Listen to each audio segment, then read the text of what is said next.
Bonjour à tous. Aujourd'hui, nous allons aborder un sujet important quand on se rend en entreprise. On a tendance à penser de façon assez naïve que quand on se rend en entreprise, il n'y a qu'une seule petite partie du cerveau qui rentre dans son entreprise. Comme si cette petite partie du cerveau, qui se trouve être la partie logique, rationnelle, qui prend des décisions, fonctionnait toute seule de façon complètement indépendante du reste du corps et du reste des autres parties du cerveau. Alors, j'ai une bonne et une mauvaise nouvelle. La bonne nouvelle, je vous la donnerai plus tard parce qu'on va d'abord se focaliser sur la mauvaise nouvelle. La mauvaise nouvelle, c'est que le corps fonctionne dans sa globalité et on a tellement tendance à l'oublier.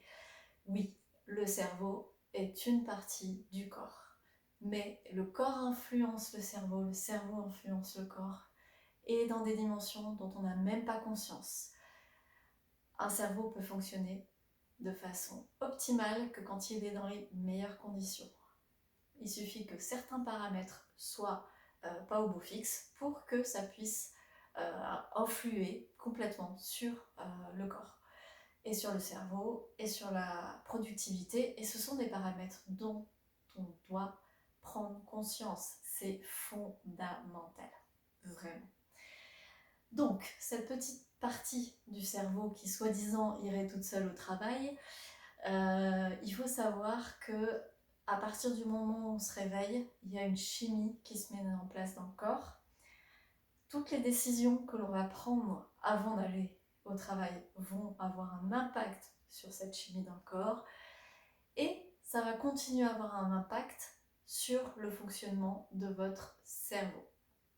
Il faut savoir que certaines études ont étudié les taux d'hormones, on a étudié les facteurs, on étudie tout un tas de choses, et aujourd'hui on sait que tout fonctionne au global. Alors, on a des parties du cerveau qui fonctionnent toutes seules, de façon autonome, qu'on peut un petit peu contrôler, mais qui globalement se débrouillent toutes seules, comme par exemple la gestion du rythme cardiaque.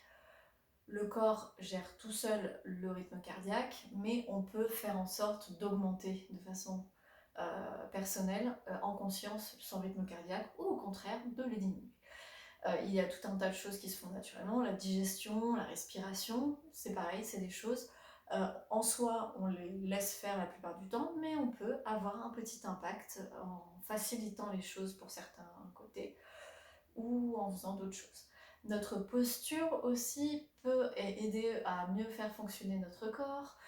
Il y a plein de paramètres aujourd'hui qu'on peut mettre en place. Donc maintenant je vais revenir au fait que nous sommes un corps dans sa globalité. Tout est important. Quand on arrive en entreprise, il va être fondamental de se poser la question: comment je suis installée sur mon bureau? Comment je me tiens? Comment je respire? Qu'est-ce que je mange? De quoi je nourris mon corps? Quelles sont mes pensées? Quelles sont mes émotions? Quelles sont aussi mes actions? Physiquement aussi. C'est tout un tas de paramètres qu'il faut prendre en compte, et qu'on ne prend pas forcément en considération quand on est en entreprise. Il y a un petit peu cette croyance qui se développe qu'en entreprise, on doit être tout le temps rationnel, on doit tout le temps éviter au maximum d'être dans l'émotionnel, tout un tas de choses. C'est-à-dire que l'émotionnel, c'est réservé que l'émotionnel positif, que pour certaines tâches, on va dire. Sauf que bon, ça se passe pas comme ça. Quand je vais prendre l'exemple d'un réveil traditionnel le matin, déjà si on n'a pas géré entre guillemets un réveil, parce que notre corps, et puis parce qu'on a des événements aussi qui influent sur notre vie, on va avoir un espèce de taux d'hormones qui va être dégradé, et déjà on va avoir du mal à se mettre en mouvement, on va peut-être se mettre en retard, on va peut-être arriver en retard au travail, on va générer du stress, et on va continuer dans ce stress tant qu'on n'aura pas pris en compte le fait qu'il y a eu un déséquilibre dans notre corps, et tant qu'on n'aura pas pris le temps de le réguler, de le contrôler, de le remettre d'équerre. Ça vous paraît peut-être abstrait, mais pourtant, c'est très facile à comprendre. Si vous êtes stressé, Parce que, admettons, juste avant de partir, vous avez taché votre chemise en buvant du café, vous devez vous changer, repasser une chemise, ça vous met en retard, ça vous stresse. C'est pas un exemple qui m'arrive souvent, on va pas se mentir, mais c'est un exemple qui peut arriver à n'importe qui. Si vous prenez le temps de vous poser avant de rentrer dans l'entreprise pour accepter ça, ça peut être 1 minute, ça peut être 5 minutes. On a tendance à se dire, je suis déjà en retard, je vais pas en rajouter une couche.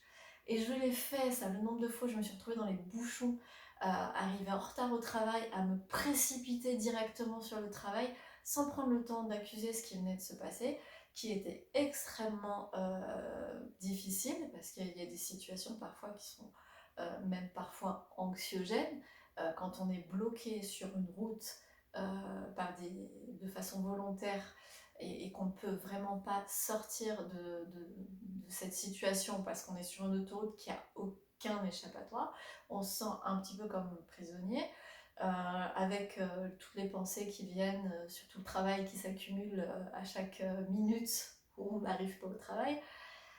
Et si on ne prend pas juste 5 minutes pour l'accepter et pour faire redescendre toute la machine, on va passer notre journée en bouffant notre énergie. Quand on est en mode stress, on utilise beaucoup plus d'énergie que quand on est en mode repos. Ça vous paraît logique?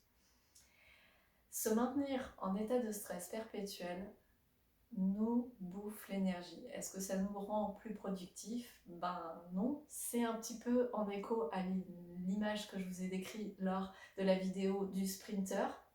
Si vous êtes en sprint 24 heures sur 24, votre corps ne pourra pas le tenir. Donc voilà, c'est important de prendre le temps d'accepter ce qui nous traverse, d'accepter cette frustration et de la faire redescendre.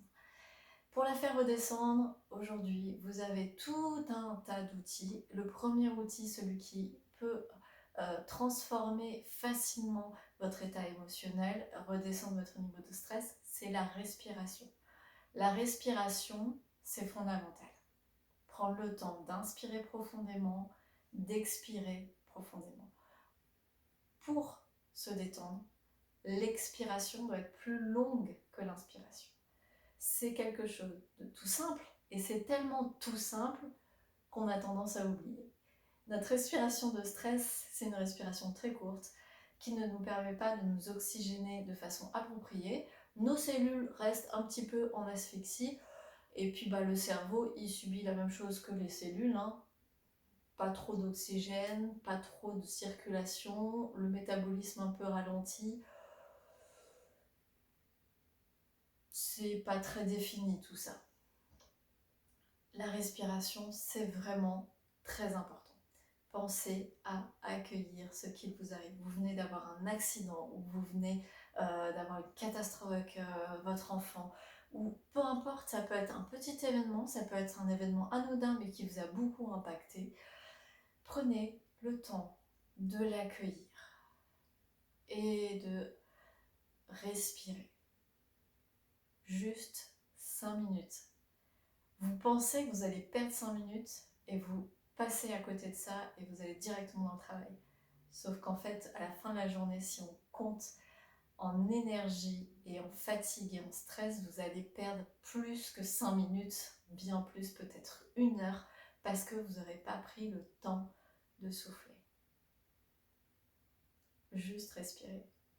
C'est fou parce que il y a plein de contextes où ça nous paraît évident de le faire, mais en travail, on est toujours persuadé qu'il n'y a qu'une petite partie du cerveau qui fonctionne, tout le reste on s'en fiche, alors que tout ce qu'on fait au quotidien influence notre corps, notre physiologie, notre façon de faire, et donc ça a une influence aussi sur notre capacité à réfléchir ou à ne pas réfléchir.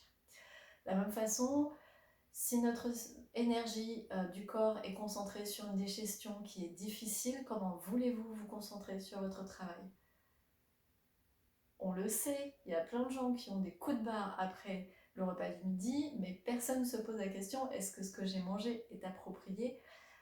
Et est-ce que je ne peux pas faire en sorte que ce que je mange soit plus digeste pour faciliter ma reprise du travail l'après-midi? Non, on ne le fait pas? Est-ce qu'on a conscience qu'on veut manger plus vite, donc on mâche moins? On mâche moins, donc on digère moins, donc il faut plus d'énergie pour le corps consacrée à cette tâche-là, donc du coup il y a moins d'énergie disponible pour réfléchir et se concentrer au travail. Et vous voyez pas qu'il y a un problème là quand même? C'est quand même dommage, parce qu'on pense toujours qu'on fait des petites économies sur certaines choses, mais au final les conséquences font que c'est pas du tout le cas. Il y a beaucoup de choses à dire sur cette notion de corps, entre guillemets, dans le milieu du travail. Je reviendrai sur d'autres aspects parce qu'il y a beaucoup de choses à dire. J'essaie de faire des vidéos pas trop longues parce que notre temps est précieux et ça permet aussi de spécialiser un peu plus les informations. Je reparlerai de l'alimentation pour travailler. Le but, c'est pas d'être plus efficace, plus rentable, plus productif à 100 tout le temps, à fond. Le but, c'est d'être mieux dans sa vie, dans son corps, et de vivre les choses plus sereinement. C'est l'objectif, c'est ce vers quoi je veux vous accompagner. Je vais prendre le temps de me présenter un tout petit peu plus. Moi, je suis coach professionnel. Je vous accompagne dans la réussite de vos objectifs, qu'ils soient personnels, professionnels, qu'ils soient relationnels, peu importe. Je vous accompagne vers votre objectif. J'ai aussi des compétences dans le domaine sportif. Je pratique des disciplines sportives depuis très longtemps et je suis également professeure de yoga, discipline dans laquelle je me suis spécialisée ces derniers temps et j'ai vu les bienfaits et les impacts que ça pouvait avoir notamment dans l'entreprise. Merci de votre écoute. Partagez cette vidéo si vous avez appris quelque chose et que vous trouvez le concept intéressant. N'hésitez pas à partager et puis à me faire peut-être des commentaires sur des situations que vous auriez vécues un petit peu similaires à ce que j'ai décrit. Ce que je voudrais que vous reteniez pour cette vidéo, c'est l'importance d'accueillir quand vous avez vécu un stress, de prendre le temps de respirer. C'est juste très simple, mais rien que de dire « je le fais », ça va vous changer la vie. Bonne journée à tous.